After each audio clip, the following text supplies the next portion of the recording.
light on earth so that the sublime light of American freedom shine forever and ever.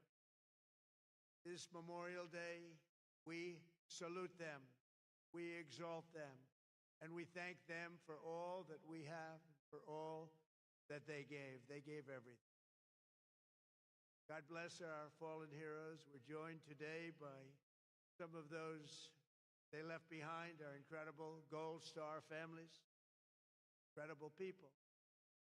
To every person here and across America who holds tight to the memory of a warrior taken from them, we will never, ever forget the ones you loved. Gold Star family members, please stand. Receive our thanks, please. Thank you.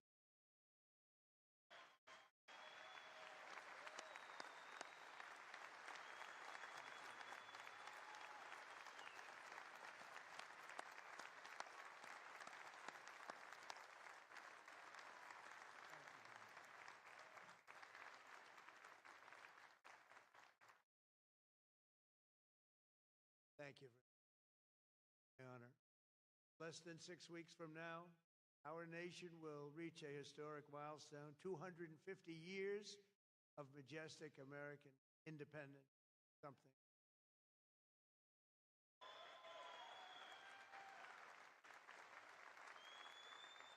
But it's only right that first we remember the immense sacrifice that has been brought to us this momentous anniversary year.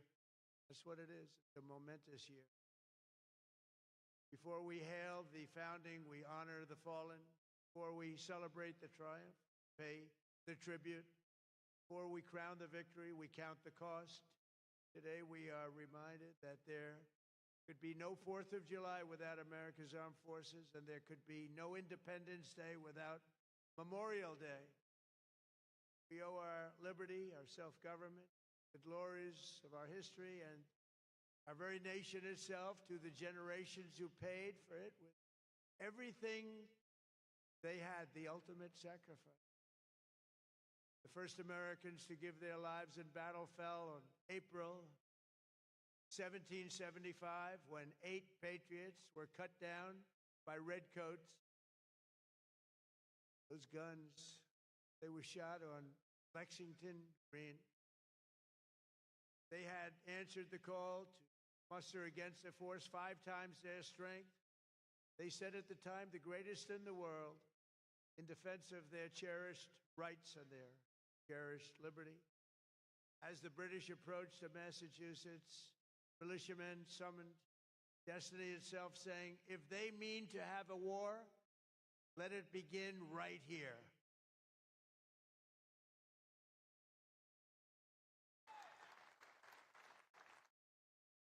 Caleb Harrington was 23 years old when he accompanied his father to the green that day, torn apart from each other in the chaos of combat.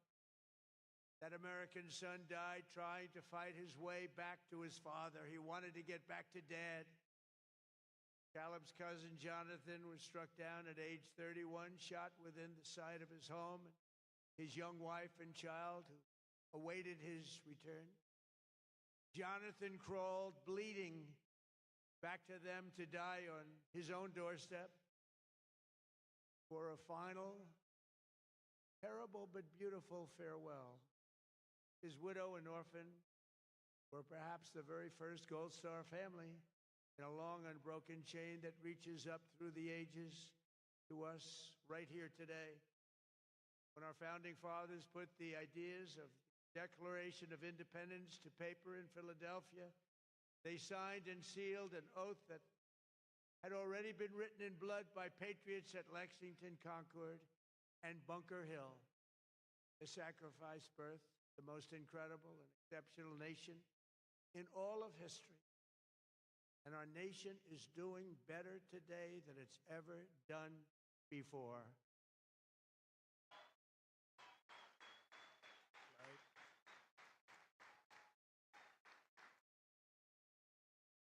That's right. The cause of independence exploded from that part of the American soul that will not be tamed. that will never be conquered, that will rather face death than to live as slaves to the arbitrary will of another.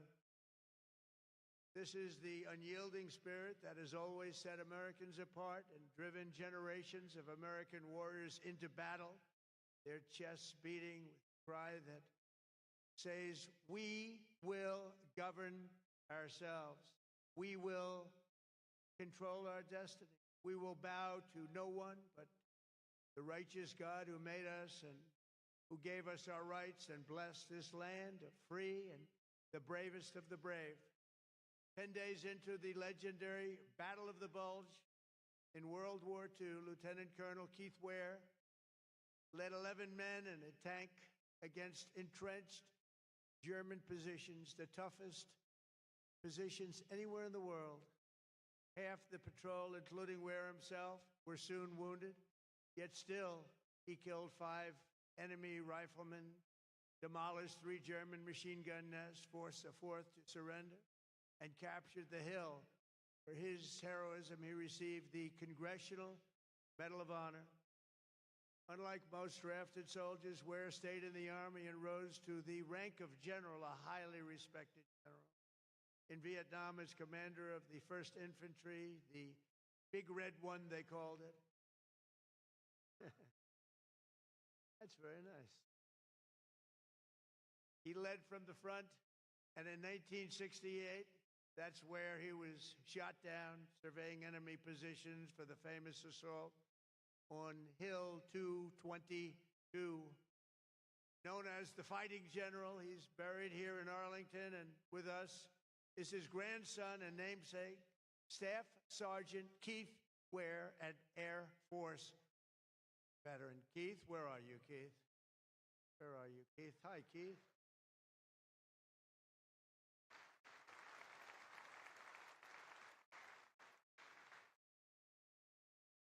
Thank you very much. Great honor. We're also honored to be joined by a man who, like General Ware, is a veteran of the largest battle in U.S. Army history, the Battle of the Bulge. At 15, Harry Miller lied about his age to enlist and was soon fighting to stop the SS Panzer divisions as part of the famed 740th Tank Battalion, the Daredevils they were called, of which he is among the last surviving members at 97 years old. Within 6 months after the battle, Harry's unit lost 42 comrades. He's remembering them today. Sergeant Miller, it is a true honor to have you with us. Sergeant Miller.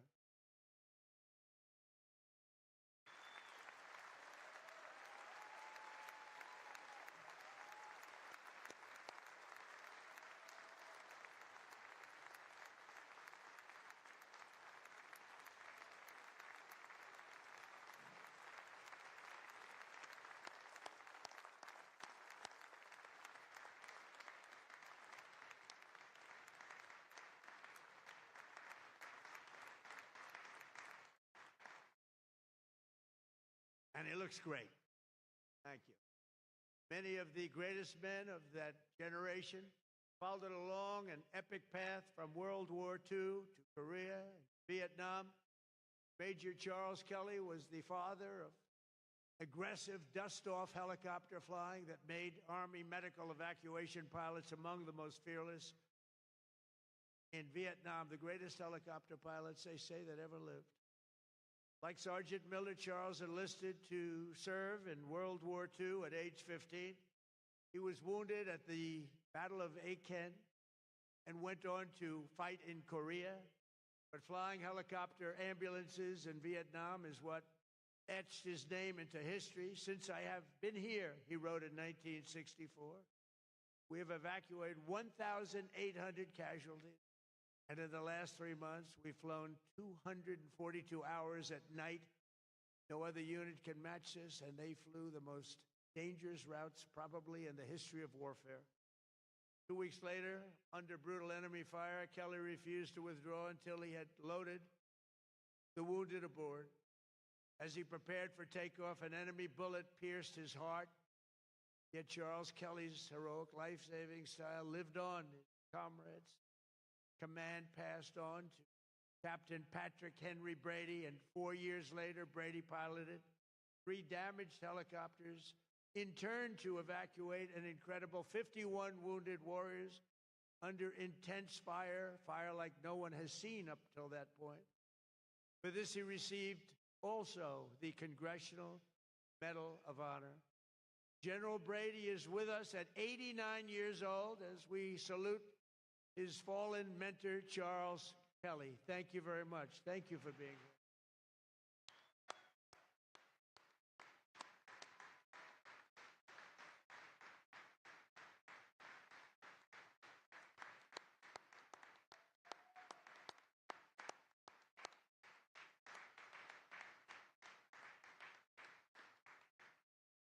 Thank you very much.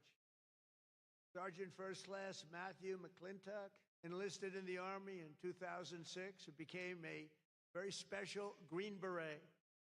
In 2016, he found himself in an hours-long firefight with Afghan terrorists. When a comrade was severely wounded, Matthew wanted to find a landing zone for a medevac rescue. Very dangerous, horrible way to be flying. He was reminded on the dangers, but Matthew replied, "We have to save him. We have to do it." Running out in the face of mortars and rocket-propelled grenades, he went to work, but was soon gravely wounded. He was hit from every possible angle.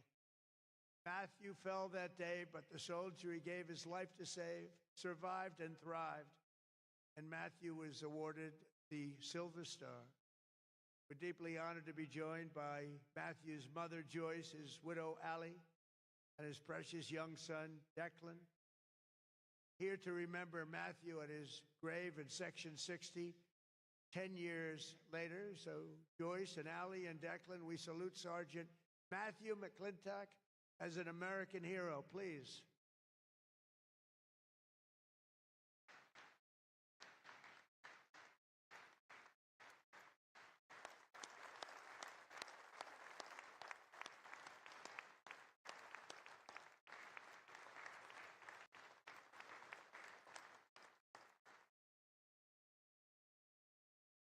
These are tremendous people. These are brave, brave people. In 2 wars recently, we've lost a total of 13 service members. In Venezuela, which was a complete and total victory, where we're working very closely with the Venezuela government right now. Took that over in one day. Lost no one. In Operation Epic Fury, we lost 13 wonderful souls, wonderful, special people. These incredible men and women gave their lives to ensure that the world's #1 state sponsor of terror will never have a nuclear weapon. Oh, and they won't. They will never have a nuclear weapon. I'm sure you know that.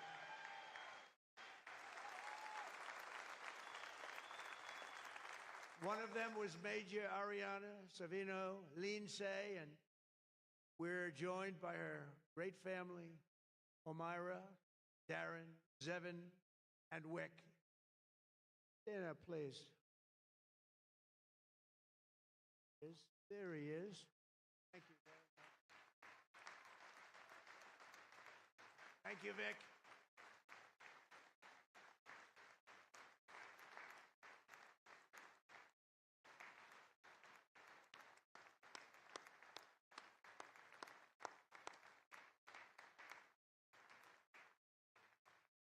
Thank you very much. For all of you, Ariana's selfless gift will not be in vain. Our debt to you is everlasting, and it's always going to end in victory. We're having victories all over the place, more than we've had in many, many decades. Scripture tells us, precious is the sight of the Lord, is the death of his faithful servants. 400,000 souls rest on these grounds, these beautiful grounds. The sacred soil, which is first consecrated in the hours of America's greatest division to be eternal symbol of national unity. It cannot be by chance alone that the very first service member laid to rest here in this place of supreme sacrifice was a Union soldier by the name of Private Chris man, Private William Henry Crispin of Pennsylvania, who died. He's 19 years old. He was a great young man, they say.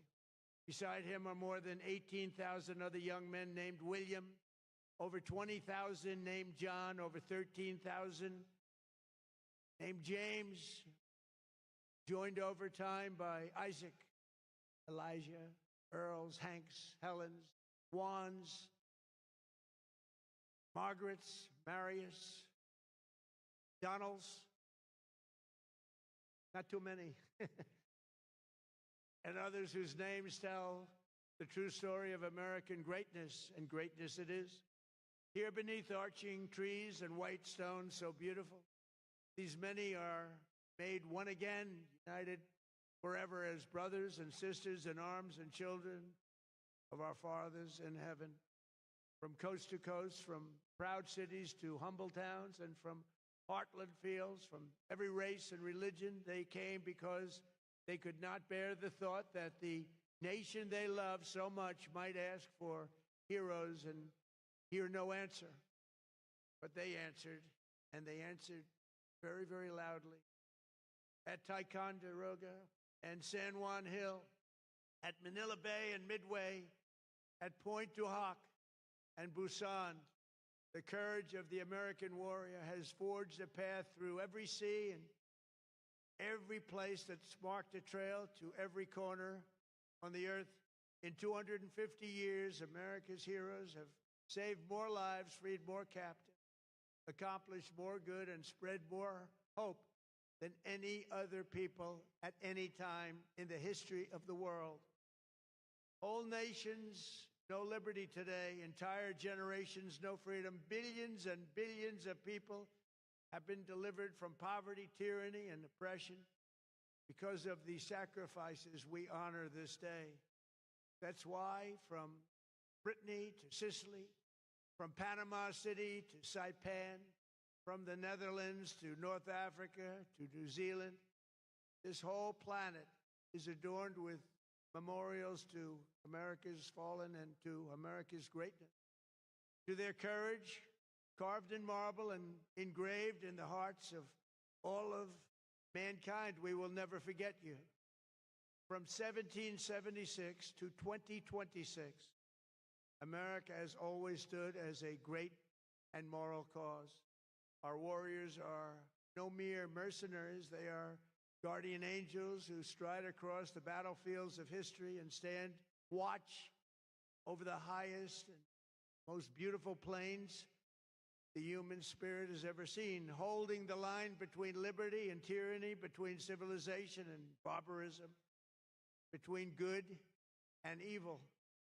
Wherever the American soldier walks, wherever he fights, wherever he fails, and wherever he falls, he does it for the destiny of a nation like no other. There's never been anybody like you. And for the fate of freedom on this earth, we salute you like nobody has ever been saluted before.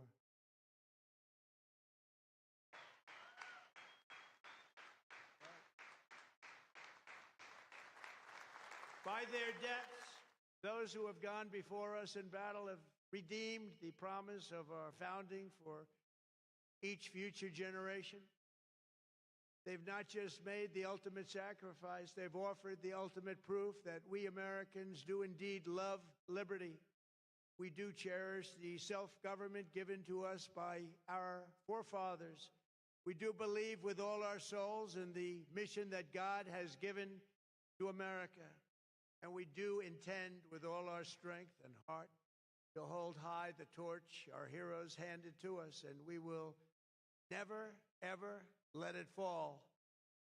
Thank you very much. You are special, special people. We love you all. God bless the families of the fallen. God bless the men and women who serve. And God bless the United States of America. Thank you very much, everybody.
receive the benediction.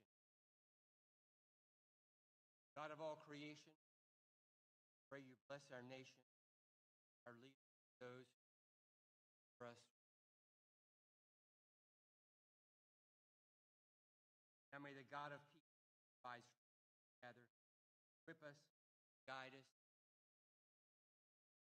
carry the burden of the brave, sacrifice, honoring the legacy, justice, passion.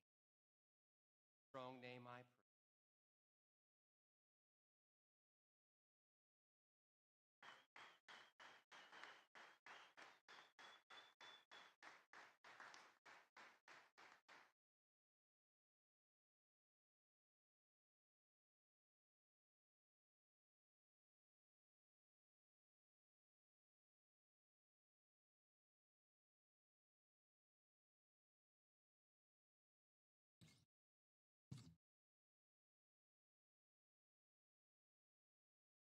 Please welcome back